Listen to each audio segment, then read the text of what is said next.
오늘도 주의 은혜가 족하다. 뭐 더 필요하겠어요? 그렇지 않습니까?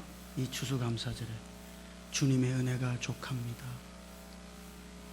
우리 옆에 계신 분들께 한번 그렇게 인사합시다. 주님의 은혜가 족합니다. 그렇게. 됐어요. 이제 가면 돼요. 주님의 은혜가 족하니까. 현대 심리학 용어 중에 고착 상태라는 말이 있습니다. 영어로 하자면 픽세이션이라고 하는 거. 이거는 이 인간의 정서적인 성장이 더 이상 진행되지 못하고 어떤 한 시기에 딱 머물러 있는 상태를 일컫는 말입니다. 사람이 몸뿐 아니라 정서적으로 이렇게 자라가야 되잖아요. 점점 더. 그러나 어떤 경우에는 딱 어떤 시기에 딱 그 정서적인 수준이 머물러 있어요. 더 이상 진전하지를 못해요. 그런 상태를 심리학자들은 고착 상태라 그렇게 부르는 겁니다. 쉽게 말하자면 이런 거 있어요. 어린아이들이요, 어릴 때 막 엄마 냄새 나는 뭐 담요 같은 거 있지 않습니까? 천조가리 막 그거 막 안고 막 냄새 맡으면서 이렇게 자잖아요. 근데 커서도 그런 애들이 있어요. 초등학교 됐고 이랬는데도 꼭 그게 있어야 자는 거지. 그거는 사실은 어떤 의미에서는 그 고착 상태에 있는 거예요. 그 정서적인 수준이 딱 그 상태에 머물러 있는 것이죠. 이것은 사실 영적인 면에서 보자면 이 영적인 고착 상태, 이것은 사실은 더 위험한 것입니다. 영적인 성장을 이루어야 되는데 영적인 성장이 더 이상 진전되지 못하고 어떤 상태에 딱 머물러 있어요. 사도 바울의 말로 하자면 믿음으로 시작했는데 율법으로 마치는 것이죠. 믿음으로 계속해서 전진해 가야 되는데 어느 순간 자기 나름대로의 자기가 율법이 되거나 아니면은 자기 안에 갇혀서 그리스도를 대신하는 다른 어떤 것에 마음이 뺏겨가지고 더 이상 어떤 영적인 전진을 이루지 못하는 상태, 이 영적인 고착 상태는 사실 대단히 더 위험한 것입니다. 하나님이 사람을 창조하실 때 아주 특별하게 지으셨어요. 창세기 1장 26절을 보면 우리가 우리의 형상을 따라 우리의 모양대로 사람을 만들자. 이것은 하나님이 사람을 창조하실 때 대단히 특별하게 창조하셨다는 것을 우리들에게 보여줍니다. 왜냐하면 하나님이 사람을 그냥 창조하신 것이 아니라 삼위일체 하나님께서 함께 수기를 하신 거예요. 깊이 논의를 하신다. 그리고 사람을 창조하시기로 결정을 하신 것이죠. 다른 창조물들을 보면은 하나님이 그냥 창조하셨습니다. 그러나 유독 사람만은 하나님이 수기를 거치신 다음 하나님 마음 안에 어떤 중요한 결정을 내리시고 하나님이 사람을 창조하신 거예요. 그런 의미에서 하나님의 사람을 창조하신 것은 하늘과 땅을 창조하는 것보다 더 중요한 문제인 것이죠. 사람의 창조, 이것이 하나님의 창조의 목적이며 사람이 하나님의 창조의 핵심인 거예요. 그래서 하나님께서는 하나님의 형상을 따라 하나님의 모양대로 사람을 지으셨습니다. 왜 그러셨을까요? 왜 하나님은 사람을 이렇게 하나님의 형상을 따라 하나님의 모양대로 지으신 것일까요? 그것은 하나님이 일종의 그릇으로서 사람을 만드셨다는 것을 우리들에게 계시하는 것입니다. 로마서 9장에 있는 사도 바울의 표현에 의하자면 하나님은 토기장이시죠. 사람은 하나님이 빚으신 토기인 것이에요. 오늘 우리가 읽었던 고린도후서 4장 7절에 우리가 이 보배를 질그릇에 가졌으니, 그러니까 바울은 또다시 오늘 우리들 모두가 질그릇, 흙으로 만들어진 그릇이라고 말하고 있는 것입니다. 하나님의 관점에서 보자면 오늘 우리들 모두가 그릇인 것이죠. 그러면 그릇의 용도는 무엇인가를 담기 위한 것 아니겠어요? 하나님 앞에서 오늘 우리가 그릇이라고 할 때 우리는 무엇을 담기 위한 그릇일까요? 여러분, 우리는 무엇을 담아야 합니까? 한마디로 말하자면 하나님을 담는 그릇인 것이죠. 여러분, 이것은 대단히 놀라운 거예요.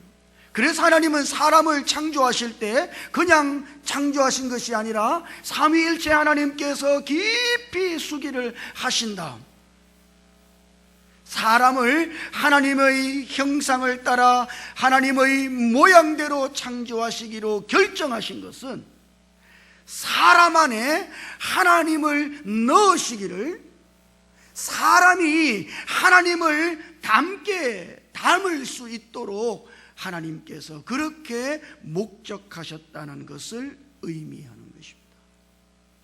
이건 대단히 놀라운 것이죠. 사람이 하나님을 담을 수 있는 그릇이라니. 여러분, 이것은 대단히 놀라운 하나님의 은총인 것이에요. 그러면 사람이 어떻게 하나님을 담을 수 있는가? 어떻게 하나님을 담습니까? 여러분들은 하나님을 어떻게 담았죠? 사도 바울의 간증이 6절에 있습니다. 6절 한번 읽어보죠. 고린도후서 4장 6절 같이 읽어볼까요? 시작. 어두운 데에 빛이 비치라 말씀하셨던 그 하나님께서 예수 그리스도의 얼굴에 있는 하나님의 영광을 아는 빛을 우리 마음에 비추셨나니라. 여러분, 이 사도 바울이 말한 이 6절 안에 대단히 놀라운, 지금 사도 바울은 모든 창조의 역사를 여기 망라해 놓고 있는 거예요. 한 절 안에.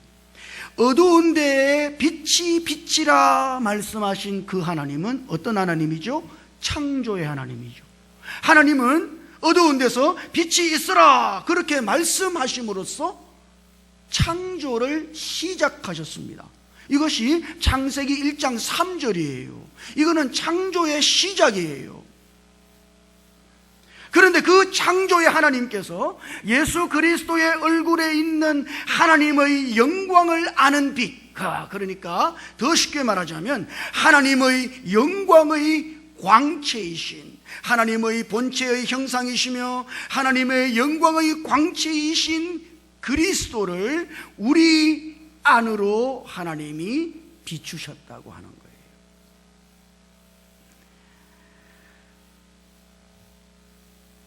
하나님께서 태초에 빛이 있으라 말씀하심으로써 옛 창조가 시작되었다면, 지금 하나님의 영광의 광채이신 그리스도를 우리 안으로 비추심으로써 하나님은 새 창조를 시작하신 것입니다.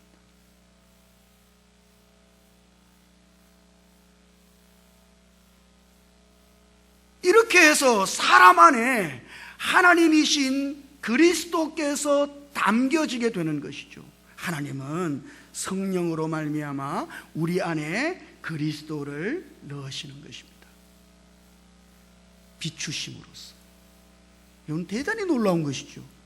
빛의 속도로 하나님이신 그리스도께서 우리 안으로 오신 것이에요. 여러분, 마치 이것은 카메라하고 대단히 비슷합니다. 한번 보시죠. 카메라 안으로 들어오는 것은 뭐예요? 뭐가 들어옵니까? 뭐가 들어와요? 빛이 들어오는 거예요. 예? 빛이 들어와요. 그러나 카메라 안에 딱 맺혀지는 것은 뭐예요?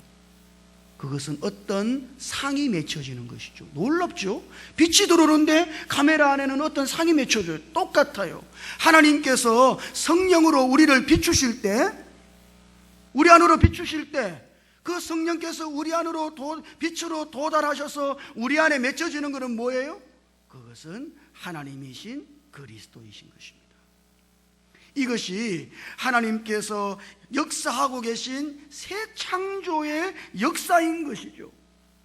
그래서 하나님이 성령으로 말미암아 우리 안에 비추심으로써, 그리스도를 비추심으로써 오늘 우리는 우리 안으로 하나님이신 그리스도를 담은 그런 하나님의 그릇이 되는 것이며, 이렇게 하나님이신 그리스도를 담은 그릇을 바울은 보배를 담은 질그릇이라고 말하고 있는 것이며, 바로 이것이 전혀 다른 새로운 피조물인 것입니다. 성경에 말하죠. 성경에 말하는 새롭다는 것은 뭘 말할까요? 우리는 그냥 성경을 관념적으로 읽을 때가 많아요. 새로운 피조물이라 할 때 그 새롭다는 것은 뭘 말할까요? 성경에 새롭다는 것은 모두 다 하나님을 가졌다는 뜻입니다.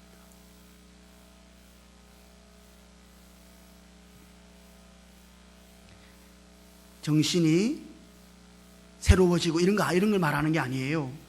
예? 성경에 새롭다는 것은 하나님을 가졌다는 걸 말하는 거예요. 새 창조라고 할 때 그것이 왜 새 창조입니까? 그것은 사람 안으로 하나님을 넣으시기 때문에 새 창조가 되는 것이죠. 옛 창조에서 어떤 피조물이라도 하나님을 가진 피조물은 없어요. 사람이라 할지라도 하나님은 옛 창조에서 사람을 빈 그릇으로 만드셨지 그 안에 하나님을 담지는 않으셨단 말입니다.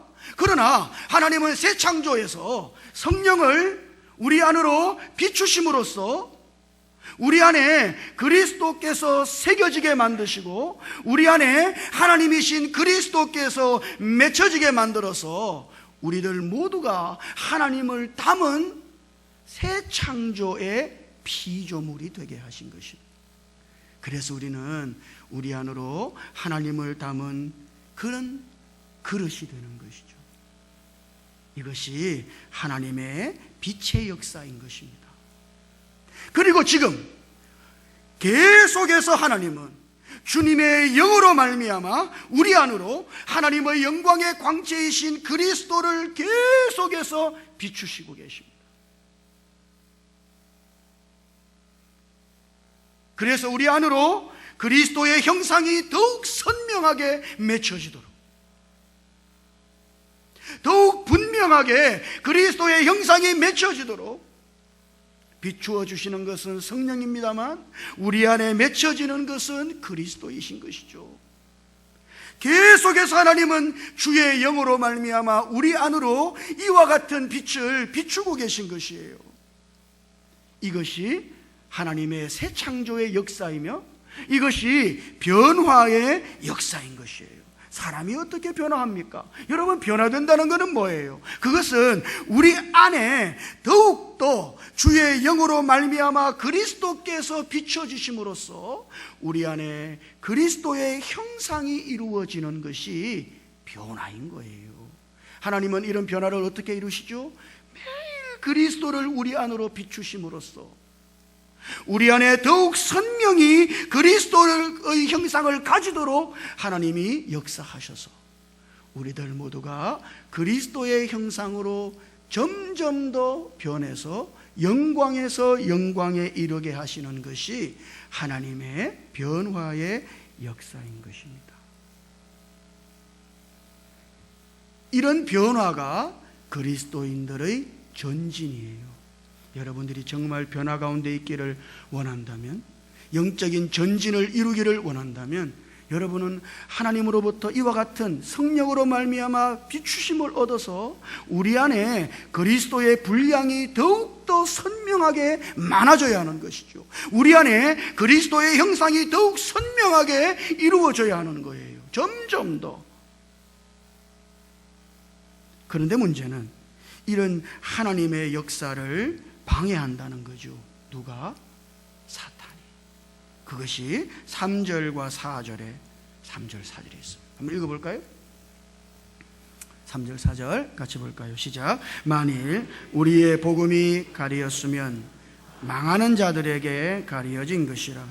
그 중에 이 세상의 신이 믿지 아니하는 자들의 마음을 혼미하게 하여 그리스도의 영광의 복음의 광채가 비치지 못하게 함이니 그리스도는 하나님의 형상이니라.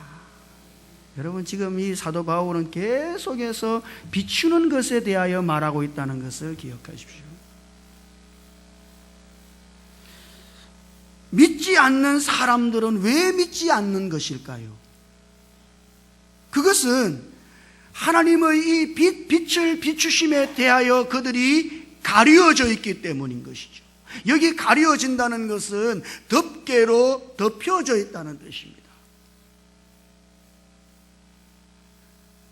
덮개로 덮여져 있는 이상 하나님의 새 창조의 빛의 역사는 나타날 수가 없는 것이죠. 덮여져 있으므로.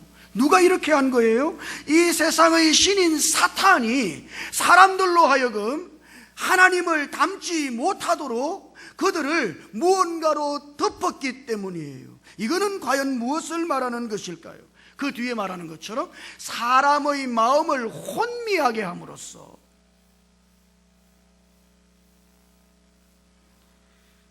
사탄은 그리스도를 보지 못하도록 하는 것이죠. 사람들의 마음이 그리스도를 향하지 못하도록, 그리스도께로 마음을 돌리지 못하도록 엉뚱한 대로 사탄은 우리의 마음을 돌리는 것이에요. 그래서 그리스도를 비추심으로써 새 창조의 역사를 이루어 가시는 하나님의 역사를 방해하는 것입니다. 마치 그것은 우리의 마음을 무언가로 덮는 것과 같아요. 우리가 지난주에 살폈잖아요. 수건으로 덮는 것과 같은 것이죠.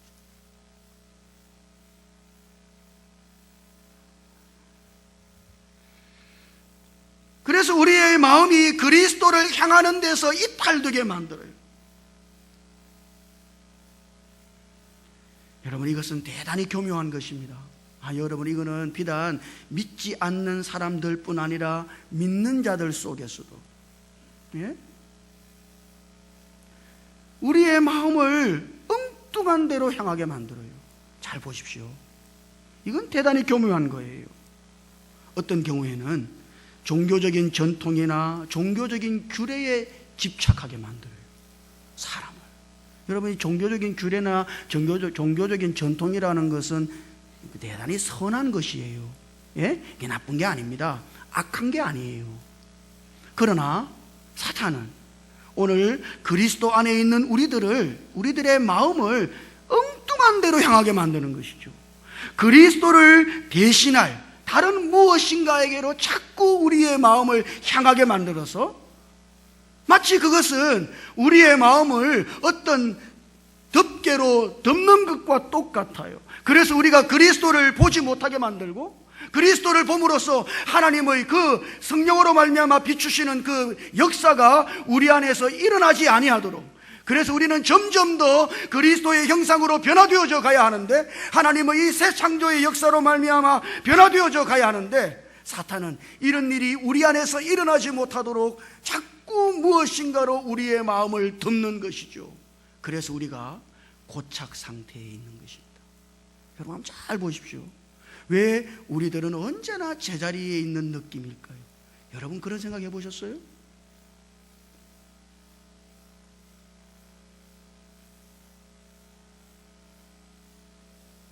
전진하지 못하고 있는 것이죠. 오늘 우리의 영적인 상태가 전진하지 못하고 있다면 그거는 고착 상태에 있는 것이며, 그 이유는 뭘까요?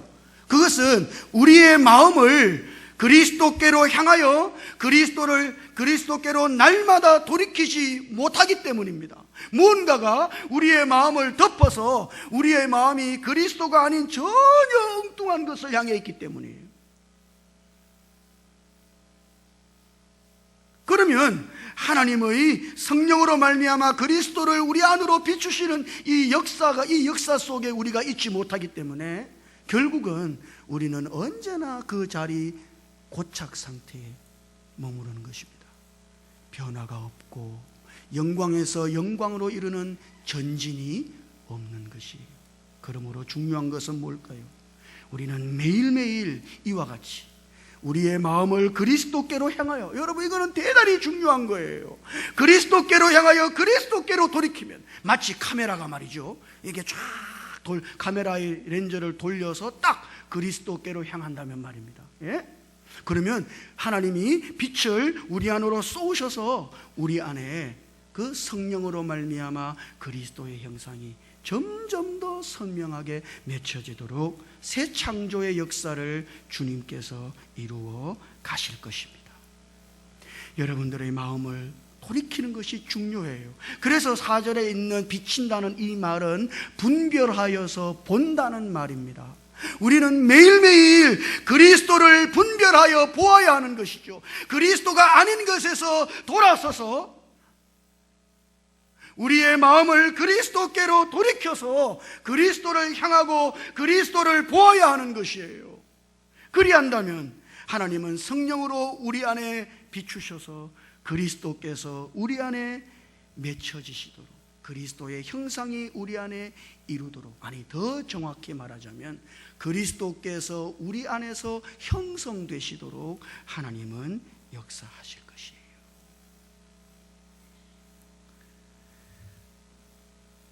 여러분들의 마음을 매일매일 그리스도께로 분별하여 돌이키시기를 주님 이름으로 축복합니다.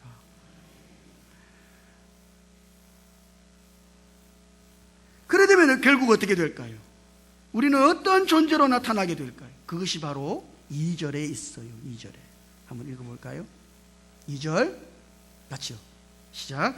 이에 숨은 부끄러움의 일을 버리고 속임으로 행하지 아니하며 하나님의 말씀을 혼잡하게 하지 아니하고 오직 진리를 나타내므로 하나님 앞에서 각 사람의 양심에 대하여 스스로 추천하노라. 여러분, 거기 2절의 가장 핵심적인 말씀은 오직 진리를 나타내므로, 그 말이에요. 이것이 바울의 유일한 관심입니다. 여기 진리를 나타낸다는 말이 뭘까요? 이 진리라고 하는 것은 우리 안에 계신 하나님의 실체이신 그리스도를 가리키는 것이죠. 나타낸다는 것은 비추어서 드러내게 한다는 것입니다. 그러므로 바울은 자기 안에 새겨진 그리스도의 형상으로 말미암아 이 그리스도를 자기 밖으로 비추어 내어서 다른 사람들에게 그리스도가 명백히 드러나도록 그러한 삶을 사는 것에 바울은 오직 그와 같은 것에 마음을 들이고 이것이 바울의 유일한 열망인 것이에요. 마치 지난주에 살펴본 것처럼 바울은 그리스도를 비추는 거울처럼 되기를 열망하고 있는 것입니다. 그는 오직 그리스도를 비추어 내어서 다른 사람들이 그리스도를 보게 만드는 바로 그와 같은 한 가지 열망으로 지금 사역하고 있는 것입니다. 오늘 우리도 마찬가지일 거예요. 그리스도께서 우리 안에 점점 더 선명한 형상으로 새겨지신다면 오늘 우리는 우리 안에 새겨진 그리스도를 비추어 내기 시작할 것이며 우리를 통하여 명백히 그리스도를 이 세상 속에 나타내는 삶을 살기 시작할 것입니다. 여러분, 이것이 하나님께서 우리에게 목적하신 하나님의 의도예요. 사랑하는 성도 여러분, 지금도 하나님은 계속해서 우리 안으로 그리스도를 비추고 계시다는 사실을 기억하십시오. 우리의 마음을 그리스도께로 돌이키기만 한다면, 정말 오늘 우리의 온 마음이 그리스도께로 향하여 그리스도께로 돌이킨다면 하나님의 이 새 창조의 역사는 우리 안에 빛으로 도달해서 우리 안에 그리스도의 형상이 더욱 선명하게 맺혀지도록 하나님께서는 역사하실 것입니다. 그래야 더욱더 그리스도의 그리스도가 우리 안에 더욱 형성되고 그리스도의 형상이 더욱 선명하게 맺혀져서 날마다 그리스도를 비추어내고 그리스도를 명백히 드러내는 이와 같은 하나님의 목적을 이루며 사시기를 주님 이름으로 축원합니다. 기도하십시다. 주님,